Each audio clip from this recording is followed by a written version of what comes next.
கொண்டாட்டம் நான் கோகுலமே ஆடாதா கண்ணன் வரும் நாளுக்காக காத்திருந்தாள் யசோதா கோபம் தீர்ந்து திரும்பி வந்த கோபியரின் கோபாலா தாய் மண்ணில் கால் பதித்ததை தாயறிவாளா அன்று மண்ணை தின்றவரே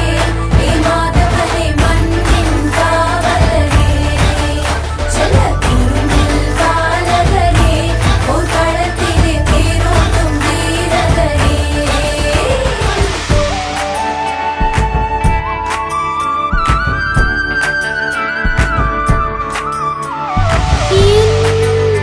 கண்ணன்தான் காப்பாற்றும்